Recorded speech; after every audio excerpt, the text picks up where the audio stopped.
Sir అలాగే ఇవాళ కూకట్పల్లిలో అక్కడ ఇల్లు కూల్చేయాలి హైదరాబాద్లో. కాకపోతే నిన్న ఒక ఇన్సిడెంట్ జరిగింది. ఇల్లు కూల్చేస్తున్నారని తెలిసి ఒక మహిళ సూసైడ్ చేసుకొని చనిపోయింది. నా ఇల్లు కూడా కూల్చేస్తున్నారని చెప్పేసి. సో ఇవాళ ఆమె సూసైడ్ చేసుకున్నారని తాత్కాలికంగా ఆపేశారు. మరి ఇప్పుడు చాలామంది సోషల్ మీడియాలో ఇప్పుడు ఆమె చావుకు బాధ్యులు ఎవరు? ఇవి కూల్చేస్తారని చెప్పేసి కదా సూసైడ్ చేసుకుంది. ఏ సూసైడ్ కూడా సూసైడ్ కాదు, మర్డర్ అని కూడా ఇండైరెక్ట్‌గా చెప్తూ ఉంటారు. మరి ఇప్పుడు దాని గురించి ఏం చెప్తారు సార్? ఇవన్నీ ఏంటండి కొంచెం బాధాకరంగా ఉన్నప్పటికీ కూడా చెప్పాల్సిన విషయం ఏంటంటే, ఈ చాలామంది ఈ పొలిటికల్ యాజిటేషన్స్‌లో కూడా ఏదో మాకు కోరిక తీర్చలేదని ఒంటి మీద కిరసనాయిలు పోసుకున్నారో, పెట్రోల్ పోసుకున్నారో అని చెప్తుంటారు. అది చాలా సినిమాల్లో చూపించినట్టుగా అది ఇదో అదో కూడా అర్థం కాని పరిస్థితి ఉంటుంది. కాకపోతే ఏంటంటే సెన్సిటివ్ విషయాల్లో మనం మాట్లాడేటప్పుడు 1-4 సార్లు ఆలోచించి యాక్చువల్గా ఆవిడకి బాధ ఆవేదన కలుగుతుంది. ఎందుకంటే నేను చెప్పిన ఇందాక నా జీవనాధారం అయింది ఒక 5 ఏళ్ళు 10 ఏళ్ళు కృషి చేసి ఇంక వేరే అదొకటే ఉంది, చక్కగా ఇల్లు కట్టుకుని రిటైర్మెంట్ నాటకం ఉందాం అనుకున్న వాళ్ళకి ఏంటంటే వేరే జీవితం లేదు. జీవితం లేనప్పుడు ఆ మనిషి ఏం చేస్తుంది? చనిపోతుంది. కాకపోతే ఏంటంటే మరణ వాంగ్మూలం అంటారు. మరణ వాంగ్మూలంలో ఏంటంటే అది చాలా ప్రశస్తిగా తీసుకుంటుంది. ఇప్పుడు హాస్పిటల్లో బెడ్లో ఉన్నారనుకోండి, అమ్మాయిని ఏదైనా రెస్క్యూ చేద్దాం హాస్పిటల్ తీసుకొచ్చి ఆవిడ చివరి క్షణంలో ఫలానా వాళ్ళ వల్ల నాకు ఇబ్బంది కలిగింది అని చెప్తే ఏంటంటే అది అన్రిమార్కబుల్, అంటే దానికి సపోర్టింగ్ డాక్యుమెంట్ ఏం అక్కర్లా, అది చాలా వ్యాలిడిటీగా తీసుకుంటారు. కాకపోతే ఏంటంటే ఇది ఒక వ్యక్తి చేసింది కాదు. ఇక్కడ మళ్ళీ చట్టంలో ఉన్నది ఏంటంటే లోపం. ఇప్పుడు నేను వచ్చి మిమ్మల్ని కొట్టాను అనుకోండి, మీరు వచ్చి నన్ను కొట్టారు, నేను గాయపడ్డాను అనుకోండి, నా కాగ్నిజబుల్ నా అంటే ఏంటంటే వెంటనే వెళ్ళి ఒక 2 రోజులు ట్రీట్మెంట్ తీసుకున్నారా, 21 రోజులు మించి హాస్పిటల్లో ఉండాలంటే ఎముకలు కానీ ఎరగటం జరిగింది అన్నదాన్ని మీరు తీసుకుంటారు. దొమ్మి అని ఉంది, ఒక 40 మంది వచ్చి నన్ను కొడతారు. సో నేను ఎవరి మీద ఇవన్నీ ఏంటంటే ఇవి కొన్ని ఏంటంటే చెప్పుకుంటే అంటే ఇంకా రాజ్యాంగంలో అమెండ్మెంట్ చేయాలంటే దాన్ని చేస్తే మళ్ళీ దానికి ఇంకేదో వస్తుంది. అంటే ఏదో సినిమాలో డైలాగ్ చెప్పారండి, ఈ కోడి కనుక చంపితే లేదా జంతువు వచ్చి కరిస్తే దానికేం శిక్ష లేదు, మనిషి కొడితే శిక్ష ఉంది అన్నట్టుగా అది యాక్సిడెంట్ అవుతుంది. ఎదుని ఎవడో ప్రోత్సహించాడు, ప్రోత్సహించినట్టు ఎస్టాబ్లిష్ చేస్తే మళ్ళీ ఆయన ప్రోత్సహించడానికి పడుతుంది.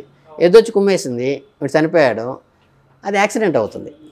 అలాగే 20 మంది 30 మంది వచ్చి కొట్టారు ఒక వ్యక్తిని అన్ఎక్స్పెక్టెడ్గా, అది చట్టపరంగా దానికి ఏం చెప్పలేము. ఇప్పుడు అలాగే ఇది గవర్నమెంట్ ఆన్ పాలసీ మీద వస్తుంది కాబట్టి సెన్సిటివ్ మ్యాటర్ని సెన్సిటివ్గానే డీల్ చేసుకోవాలి తప్పితే ఆవిడ ఆత్మహత్య నిజంగానే రైస్ చేయడం కోసం పబ్లిక్లలో చేశారనేది ఏంటంటే అది వ్యక్తిగత విషయము. ఒక మనిషి పోయి బాధలో ఉన్నప్పుడు మళ్ళీ దాన్ని రాజకీయం చేయడం అనేది it is not correct. But ఆవిడ ఆవేదనకి మాత్రం కావాల్సినటువంటి మూల్యం. ఇప్పుడు ఎక్కడో ఏదో చిన్న జరిగితేనే పెద్ద పెద్ద చట్టాలు తీసుకొచ్చి కోవతలు వెలిగించి చేస్తున్నారు కదా. అలాంటప్పుడు ఏంటంటే హ్యూమన్, బేసికల్గా వీఆర్ హ్యూమన్. ఒక లాయర్ కావచ్చు, ఒక ఇంజనీర్ కావచ్చు, ఒక జడ్జే కావచ్చు, లేకపోతే ఒక పోలీస్ ఆఫీసర్ కావచ్చు, కానీ లోపలంది హ్యుమానిటీ అనేది ఉంటుంది. కాబట్టి అది కొంచెం పెట్టి కొంచెం చట్టంలోనే దీన్ని కొద్దిగా మాడిఫికేషన్ చేసి సామాన్యుడు ఇబ్బంది పడంగా చేయాల్సిన విషయం అయితే చాలా ప్రధానంగా ముఖ్యంగా ఉన్నది. కాబట్టి మీరు ఎవరైతే క్యాపిటలిస్టులు ఉన్నారో ఆ క్యాపిటలిస్టుల వాళ్ళకి జోలికి పోండి చెప్తే సామాన్యుడి జోలికి కొంతకాలం దానికి ఏదైనా రెమెడీ ఇస్తే బాగుంటుందని మనందరూ ఆశించేవాళ్ళని చెప్తే మనం ఎటువంటి అధికారం లేదు. కాబట్టి మనకి పాజిటివ్గా ఆలోచించాలని, ప్రజాపక్షంగా రేపొద్దున నిర్ణయాలు ఉండాలని చెప్పి ప్రజలందరి తరఫున మనం కోరుకోవాల్సిన బాధ్యత తప్పితే మనం అంతకన్నా చట్టంలో ఉన్నదైతే 2 రకాలుగా నేను చెప్పినటువంటి అటు ఉంది ఇటు ఉంది. కాబట్టి దాన్ని మనం చెప్పేదాన్ని బట్టి ఉంటుంది. సార్ ఇప్పుడు మామూలుగా వాళ్ళు చెరువులను ఆక్రమించి కబ్జా చేసి కట్టారు అని అంటున్నారు, అందుకే కూల్చేస్తున్నాం అంటున్నారు. అయితే కట్టడానికి పర్మిషన్ మళ్ళీ గవర్నమెంటే ఇచ్చింది. మళ్ళీ ఆ బిల్డర్స్ దగ్గర వాళ్ళు తీసుకొని ఉంటారు, ఆ బిల్డర్స్ ఇవేమి చెప్పి ఉండరు. సో మరి వీళ్ళు చేసిన మిస్టేక్స్కి మళ్ళీ వీళ్ళ ఇల్లు కూల్చడం అనేది ఎలా చూడొచ్చు అంటారు? మరి వాళ్ళ మీద యాక్షన్ తీసుకోవాలి కదా అని అంటారు. వాళ్ళ మీద యాక్షన్ ఉండదు. గవర్నమెంట్ ఎంప్లాయీస్ మీద ఖచ్చితంగా అనేది యాక్షన్ అనేది ఉంటుంది. వాళ్ళని సస్పెండ్ చేస్తారు, ఛార్జ్షీట్లు ఫ్రేమ్ చేస్తారు, సీసీ కాంటాక్ట్ రూల్స్ కింద వాళ్ళు ఎందుకు ఇచ్చారని చెప్పేసి, అగెన్స్ట్ చేశారని చెప్పేసి, నాట్ డివోటెడ్ టు డ్యూటీ అని చెప్పేసి వీళ్ళు రాసి ఫ్రేమ్ చేస్తారు. దానికి ఎంక్వైరీ ఆఫీసర్, ప్రెసైడింగ్ ఆఫీసర్ వస్తారు, వాళ్ళు ఎంక్వైరీ చేస్తారు. ఎంక్వైరీ చేసిన తర్వాత దాని పనిష్మెంట్ వస్తుంది. ఆ వచ్చిన దాన్ని మళ్ళీ గవర్నమెంట్కి ఏదైనా అప్పీల్కి వెళ్తారు, వాళ్ళు చెప్పుకుంటారు. అది ఇట్ ఈజ్ రెగ్యులర్ ప్రాసెస్, అది ఆగదు. కానీ మనకు ఉన్నది ఏంటంటే మన హ్యూమన్కి ఏంటంటే వాళ్ళని తీసుకోవడం వల్ల వీళ్ళ జీవితాలు బాగుపడవు కదా. అవును. నేను ఇందాక చెప్పిన విషయంలో ఏంటంటే ఒక యాక్సిడెంట్లో ఏదన్నా బస్సు డ్రైవర్ కొట్టేసినప్పుడు ఏంటంటే ఆయనకి శిక్ష వేసినంత వల్ల ఈయనకి రెమెడీ రాదు కదా. సో అలా కారణభూతమైంది ఏమైంది, అవి మామూలుగా బ్రేక్ ఇన్స్పెక్టర్ చెక్ చేయటం, మళ్ళీ బ్రేక్స్ పడ్డాయా లేవా, లేకపోతే పర్ఫెక్ట్ కండిషన్లో ఉందా లేదా, అవన్నీ తర్వాత విషయం. బట్ ఇదేంటంటే అదేంటి అనుకోకుండా జరిగింది. అంటే యాక్సిడెంట్ అవుతుందని నీకు తెలియదు, ఇక్కడ యాక్సిడెంట్ జరుగుతుందని తెలిసి ముందుకెళ్తున్నావు. అర్థమవుతుందా? ముందు మీకు ఏం జరగబోతోందనేది అన్ప్రెడిక్టబుల్గా ఉంటే అది అయాచితంగా జరిగిందండి, అనాలోచితంగా కనుకంటే దాన్ని ప్రొటెక్ట్ చేయాలనొచ్చు. ఇక్కడ జరిగితే ఏం జరుగుతుంది, ఎంతమంది జీవితాలు సఫర్ అవుతాయి, ఎంతమంది ఇల్లు కట్టుకున్నారు, అందులో మధ్యతరగతి వాళ్ళు ఎదురు, ఇవన్నీ ఏంటంటే ముందు తెలుసు.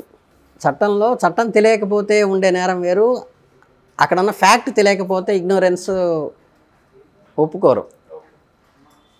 కనుకంటే ఇగ్నోరెన్స్ ఆఫ్ లా ఉండొచ్చు, ఇగ్నోరెన్స్ ఆఫ్ ఫ్యాక్ట్ ఉండకూడదు. ఇక్కడ ఫ్యాక్ట్ తెలుసు, ఎందుకంటే వీళ్ళకి ఇవన్నీ చట్టబద్ధం కాదనే తెలిసినప్పుడు అందులో ఎంతమంది ఉన్నారు, ఎంతమంది ఆవాసిస్తులు ఉన్నారు, ఎవరెవరి పేర్లు ఉన్నాయి కదా, డేటా అంతా వాళ్ళ దగ్గర ఉంటుంది. అప్పుడేంటి జస్టిఫికేషన్ ఇన్జస్టిఫికేషన్ ఏం చేస్తారంటే, ఒక వ్యక్తి ఇక్కడ ఇబ్బంది పడుతున్నాడు, ఈ వ్యక్తిని రక్షించాలని సడన్గా రైలు ఆపేస్తే రైలు అన్ని పెట్టెలు గుద్దేసి కొన్ని వేల మంది చనిపోతారు. ఇప్పుడు వీడు పట్టాల నుంచి కట్లిప్పి తకటకా తీయాలా, మధ్యలో సిగ్నల్ ఇవ్వడానికి సిగ్నల్ లేదు, లేకపోతే ఇది చేయాలనుకున్నప్పుడు ఏంటంటే ఇక్కడ 2 ప్రాణాలు కట్టేస్తున్నాయి, అక్కడ ట్రైన్లో కొన్ని వందల మంది ప్రయాణిస్తున్నారు, సిగ్నల్ ఇచ్చేటువంటి టైం లేదు, సడన్గా ట్రైన్ వచ్చేస్తుంది. అప్పుడు దేనికి ప్రయారిటీ అన్న ఆర్డర్ ఆఫ్ ప్రయారిటీలు ఏం చేస్తారంటే, ఇప్పుడు కొంచెం దారుణంగా చెప్పుకుంటే కూడా మన కరోనా సీజన్లో కూడా చాలామంది హాస్పిటల్స్లో నేను ప్రత్యక్షంగా కూడా చూశాను, దీనికి ఎక్కడ మాకు డైరెక్షన్ లేదండి, దానికి నెక్స్ట్ ఏ లెవెల్కి ఎలా ఎదుగుతుందో కూడా డిసీజ్ మాకు ఐడియా లేదు, కాకపోతే మేము మ్యాక్సిమం ఎర్నింగ్ పర్సన్స్ ఎవరున్నారా, యంగ్ పర్సన్స్ ఎవరున్నారా, ఫ్యామిలీ వాళ్ళ మీద డిపెండ్ అయిన వాళ్ళని చూసుకుని ఆక్సిజన్ బెడ్ ఇవ్వాలంటే అది అమానుషంగా అనిపించినప్పటికీ డిస్క్రిప్షన్ కూడా వాళ్ళు ఆలోచించి ఎర్నింగ్ పర్సన్స్కి ఆక్సిజన్ బెడ్స్ ఇచ్చి, ఎవరైతే 60-70 ఇయర్స్ అయిపోయి రిటైర్ అయిపోయి పిల్లలందరూ సెటిల్ అయిపోయి ఉంటారో వాళ్ళని అంటే ఈ ఆర్డర్ ఆఫ్ ప్రయారిటీలో వాళ్ళు అలా ఇవ్వాల్సిన పరిస్థితి వచ్చిందని కూడా అంటే కొంతమంది డాక్టర్స్ ఎక్స్ప్రెస్ చేసింది ఏంటంటే, తప్పనిసరి పరిస్థితుల్లో అలా చేయాల్సి వచ్చింది అనుకునేప్పుడు ఏంటంటే అదే డిస్క్రిప్షను ఇక్కడ సామాన్యుడి పెరుగుదలకి రాకుండా పెద్దవాళ్ళకి అయితే వాళ్ళకి ఏం ఇబ్బంది లేదనుకున్న వాడికి జోలికి వెళ్ళి చట్టాన్ని అమలు చేస్తే ఏంటంటే రెండో వాడు ఒళ్ళు దగ్గర పెట్టుకుంటాడు. అవును, పెద్దవాడిని ఎప్పుడైతే కొడతావో చిన్నవాళ్ళు ఒళ్ళు దగ్గర పెట్టుకుని ఉంటారు. కానీ చిన్నవాడిని కొట్టడం వల్ల ఇది ఏమవుతుందంటే వ్యతిరేకత వస్తుంది. ఇప్పుడు ఒక మంచి పని చేయటానికి ఉధృతానికి మనకు ఉపయోగపడేటువంటి ఒకటి ఇదాన్ని మళ్ళీ ప్రజా వ్యతిరేకత తెచ్చుకోవటం కరెక్ట్ కాదు.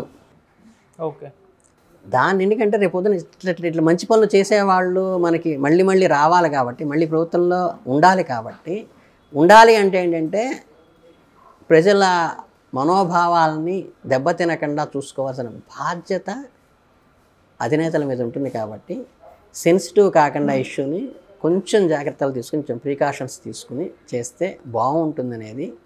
పెద్ద ఇవన్నీ మామూలు ఇవి ఉంటాయి కదా రిఫార్మర్స్, వాటి చూసుకుని అటు పెద్ద వాడిని ఏదైనా పెట్టిన వాడు అంటే ఒక యజమానే ఉంటాడు దానికి. అటువంటివి ముందు క్లియర్ చేసుకుంటే ఇవి ఎప్పుడైనా మనం వాళ్ళ నోటీస్ ఇచ్చిన దానికి రెగ్యులర్ చేసుకోవడం, దానికి ఆల్టర్నేట్ చేసుకోవచ్చు. ఇది ఎవరైనా మనకి తప్పేం లేదు అందులో. సార్ ఫైనల్గా మామూలుగా ఇప్పుడు సోషల్ మీడియాలో వాళ్ళ వీడియోలు అన్నీ కూడా వైరల్ అవుతున్నాయి కదా, దీనిపైన వాళ్ళు పొన్నం ప్రభాకర్ రెడ్డి గారు నిన్న మాట్లాడారు. ఈ విధంగా సోషల్ మీడియాలో వాళ్ళ వీడియోలు కానీ ప్రచారం చేస్తే, ఇట్లా పబ్లిష్ చేస్తే మేము చర్యలు తీసుకుంటాం అంటున్నారు. అంటే అవి కూడా పబ్లిష్ చేయొద్దా అని చెప్పేసి. అంటే అక్కడ కాదు, అంటే బహుశా ఆయనకి చట్టంలో ఒక లాజిక్ ఉంది. ఏంటంటే అది ప్రజల్ని ఉద్రేకపరిచేలాగా, ప్రవోక్ చేసేలాగా, దేశానికి, దేశ భద్రతకి, చట్టానికి, చట్టభద్రతకి, న్యాయానికి, న్యాయం మీద ఉండేటువంటి నమ్మకానికి విఘాతం కలిగించేటట్టుగా ఈవెన్ దో వాట్సాప్లో చేసినా కానీ అడ్మిన్ మీద యాక్షన్ తీసుకుంటారన్నారు. అంటే రెచ్చగొట్టే విధంగా ఇక్కడ నేను అది ప్రధానికి 2 కోణాలు ఆలోచించాలి. నా ఆవేదన నేను చెప్పుకోవటం వేరు, అంటే ఒక ఆపరేషన్ జరిగింది, పిల్లాడు చనిపోయాడు, అయ్యో నా పిల్లాడు చనిపోయాడు, ఇక్కడ సరైన ఫెసిలిటీస్ లేవని ఆవేదన చెందటం వేరు. వెంటనే వాడు చొక్కా పట్టుకుని గబగబా డాక్టర్ని చితకబాద వేసేసి వాడు బెడ్ రింటర్ పోయి లేవలేని పరిస్థితుల్లో వెనుమూస ఎరక్కొట్టేసేయటం వేరు. ఒక దాంట్లో ఎఫెన్స్ ఉంది, ఒక దాంట్లో బాధ ఉంది.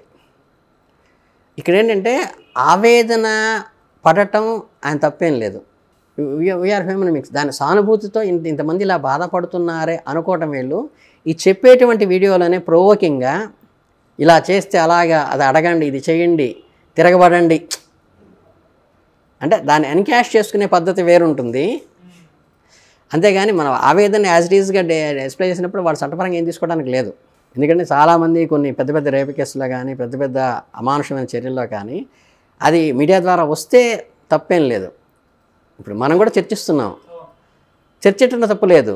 దీన్ని ప్రొవోక్ చేసేట్టుగా, ఎదుటివాడిని రెచ్చగొట్టేటువంటిగా, నినాదాలు చేస్తున్నట్టుగా ఆ వాయిస్ ఓవర్ వెనకాల పెట్టి కానీ ఇది తిరగబడండనో, ఇచ్చేయండనో, అచ్చేయండనో, ఇది ఏమిటి ధర్మమనో న్యాయమనో లోపల ఏంటంటే ఒక ఉద్రేకపరుస్తుంటారు. మనకి వీళ్ళందరూ ఇప్పుడు మీకు నక్సలిజంలో చేసేది ఏంటి యాక్చువల్గా వాళ్ళు ఒకప్పుడు అది ఏర్పడిన పద్ధతి వేరు. ఓకే.